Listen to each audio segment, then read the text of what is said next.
Now that the interior of the bowl is done, we'll start carving the outside with the hatchet.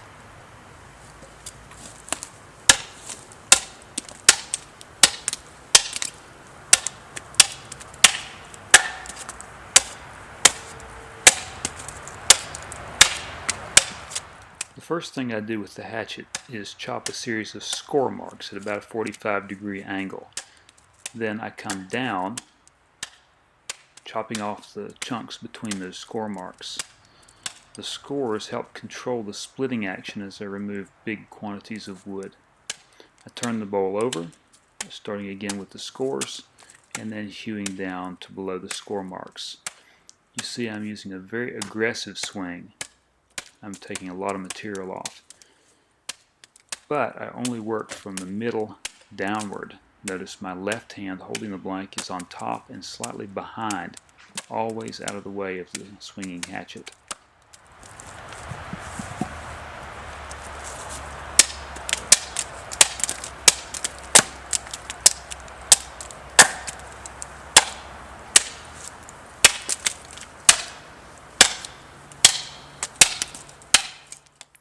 First, I carve down the sides of the bowl, one side and then the other, working down toward the ends, toward the handle ends. I have some layout lines on the top, very minimal lines, but mostly I'm carving by feel and by eye. Then I carve the underside, the sloping ends of the bowl, up and under the handles.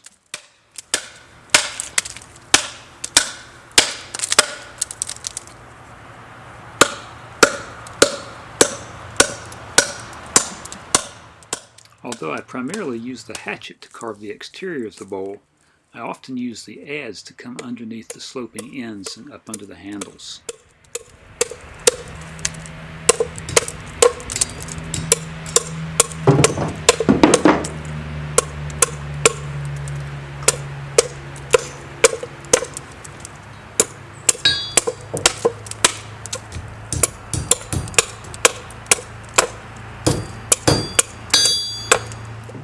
Sounds like Isaac is practicing his blacksmithing again.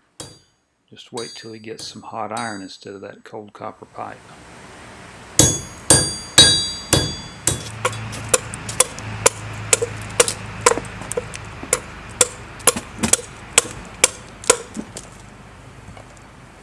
I'm carving this bowl almost entirely by look and feel. You'll see many times I stop and feel the thickness of different parts of the bowl and then go back to carving.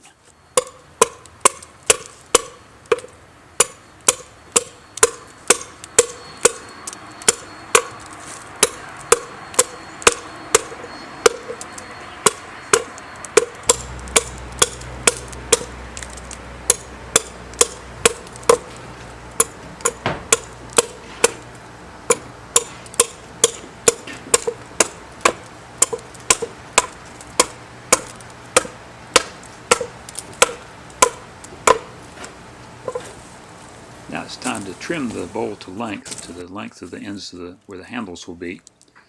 Of course, this can be done with a saw, but I find this axemanship to be quite exhilarating.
As you can see, I'm back to working on the sides of the bowl with the hatchet, continually thinning it down, getting it closer and closer to the final size and shape.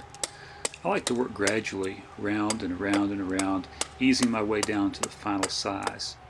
It gives me a lot of time to look at the design and to refine the line and flow of the bowl and make subtle changes as I go.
Now that most of the hatchet work is complete, I'll move on to some finer finishing tools. Here I'm using a long bent gouge with a big comfortable handle to push and pare down the end grain, the end walls of the bowl and under the handle.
The Drawknife is one of my favorite tools for working the outside sides of the bowl, but requires some creativity to hold the bowl in place. Here I'm using my low bench, a scrap block of wood, and a holdfast to hold it in place while I shave down the sides. Not the best setup, but it works fairly well.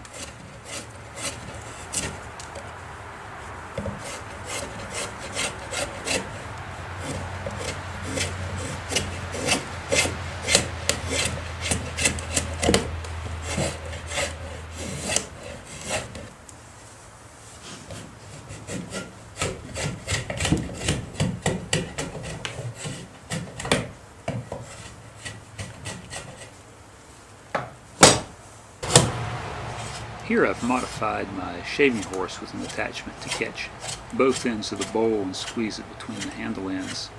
This works really well for shaving with the Drawknife and later on with the spokeshave.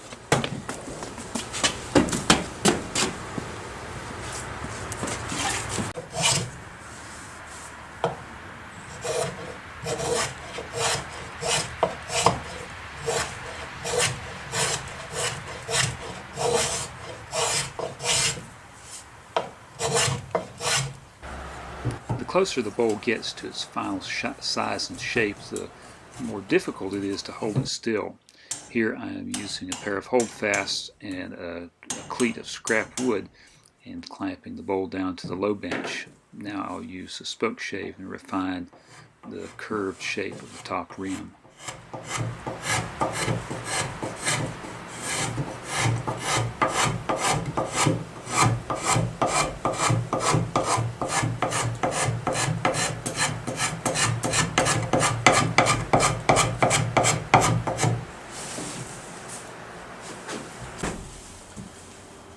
And there's our finished bowl. We have this little cherry bowl rough carved. We're down to our mostly final shape and size. I'll set it aside at this point for several weeks and let it finish drying.